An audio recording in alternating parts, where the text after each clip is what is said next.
забывать нашу историю. Ответьте на простой вопрос. С каким местом в Казани связаны события октября 1917 года? Где и когда была окончательно установлена советская власть?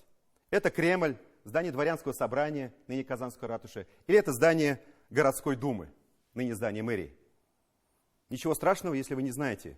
Я вам признаюсь, что еще в начале этой недели я тоже не смог сразу ответить на этот вопрос. Все мы вроде бы знаем историю, а вот копни поглубже, и, увы, многое забыто. Давайте вместе устраним эти провалы в нашей памяти.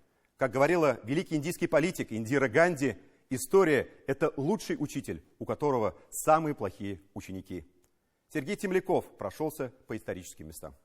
Не может быть, я это утверждаю, такой партии, которая могла бы сейчас взять власть в свои руки и вывести страну из анархии. Есть такая партия? Какая партия, позвольте вас спросить? Это партия большевиков! Память о тех далеких годах, о революции 1917 года сегодня в Казани осталась лишь в камне. Вот он, один из немногих памятников военному руководителю и герою Октябрьского вооруженного восстания в Казани Николаю Ершову. Он прибыл в Казань летом 1917 года и по поручению Казанского комитета большевиков был назначен руководителем революционного штаба. После того, как победу одержало восстание, он становится командующим Казанского военного гарнизона. Тогда ему было всего 25 лет. Товарищи, рабоче-крестьянская революция, о необходимости которой все время говорили большевики, совершилась! Историки говорят, восстание началось как в современном боевике. Когда Николая Ершова пытались арестовать, он бежит сюда, в артиллерийское училище, в казармы. Вблизи Варваринской церкви тогда находилась застава. Наблюдатель сидел вон там, на колокольне. К слову, тогда это была самая высокая точка. Части, которые двигались по нынешнему Сибирскому тракту, нанесли артиллерийский удар. Попали в купол церкви. К слову, его восстановили лишь в 90-е годы.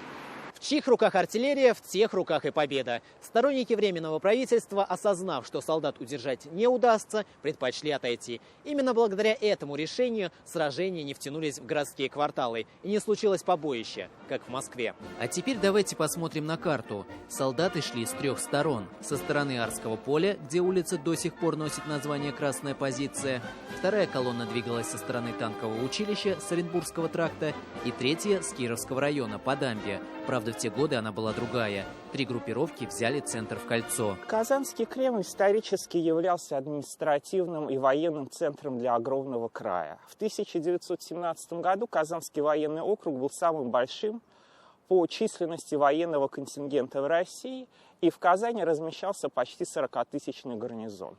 Суть Казанского октября 1917 года – это, к счастью, не кровопролитие, как в Москве. Это скорее напоминало ситуацию в Петрограде. Это некая военно-штабная операция.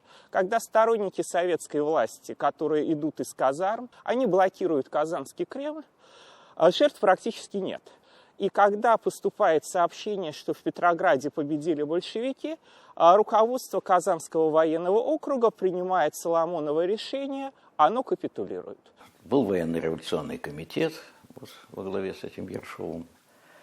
Значит, они провозгласили советскую власть в губернаторском дворце, это в Кремле.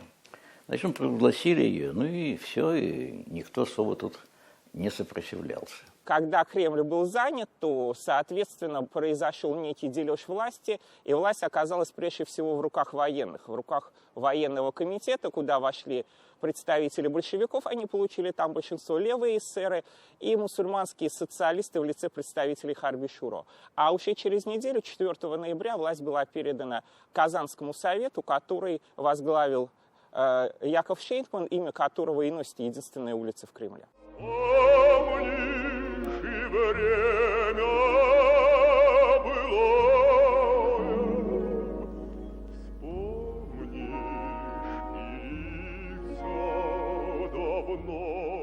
Сейчас мы с вами находимся в Казанской ратуше. Раньше это был Дом офицеров.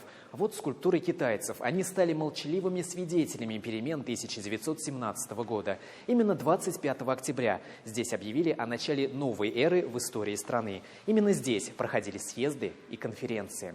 Краевед Абдулла Дубин специально для нас подготовил подборку фотографий. Давайте посмотрим вместе на то, что изменилось в Казани с приходом революции. У нас на площади бывшей Ивановской, ныне Первомайской, стоял шикарный памятник Александру II, царю-освободителю, который столько сделал для нашего Отечества, начиная от развития железных дорог до раскрепощения крестьян.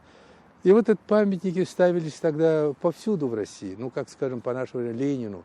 И были это не просто памятники, истуканы, а это произведение искусства. На месте этого памятника, после того, как снесли его, видите, на фотографии постамент один, вот на этот постамент новая власть, новое время решила поставить свой памятник, памятник труду Первомаю. Он был, собственно, такой, знаете, еще деревянным даже, как-то вырезали его. Вот. И, значит, рабочий с колесом, двигателем истории. Опять мысль прекрасная, понимаете. Но, увы, к сожалению, это уже не заменит того, что было. На этой неделе День Великой Октябрьской революции традиционно отметила Коммунистическая партия. Правда, не традиционно 7-го, а раньше, 6 ноября, в День Конституции Татарстана, в выходной.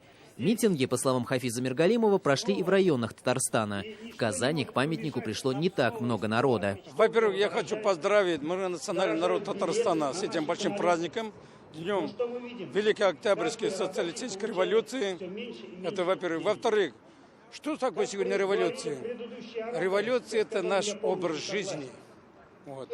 Наше минувшее, наше настоящее и наше будущее. Сейчас историки в общем масштабе рассматривают две революции 17 года, февральскую и октябрьскую, вместе, как единый революционный процесс. Многие даже начинают этот процесс с войны.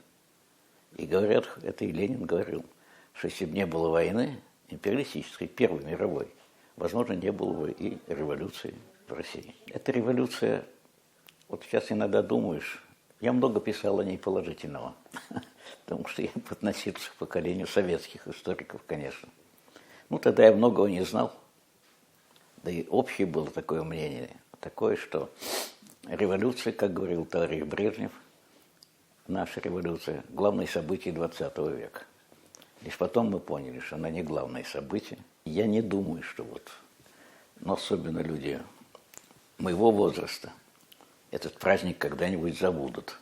Он, конечно, не праздник сейчас, потому что связан вот с гибелью многих людей, с тем, что последовало после того, как, значит, закончилось мирное такое завоевание власти и началась просто борьба за власть.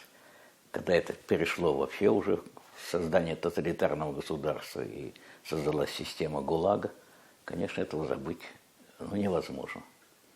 Поэтому, если вы меня спросите, я вам скажу, я против революции.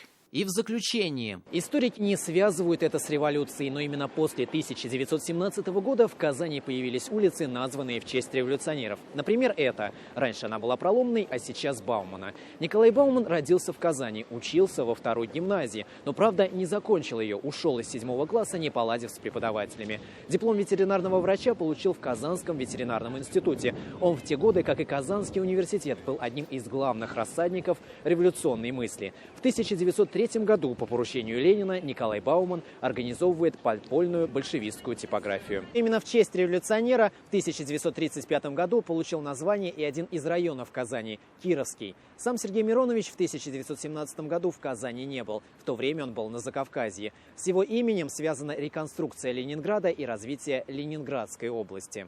Сергей Темляков, Андрей Мохов и Роман Безменов. 7 дней. Еще буквально пару слов.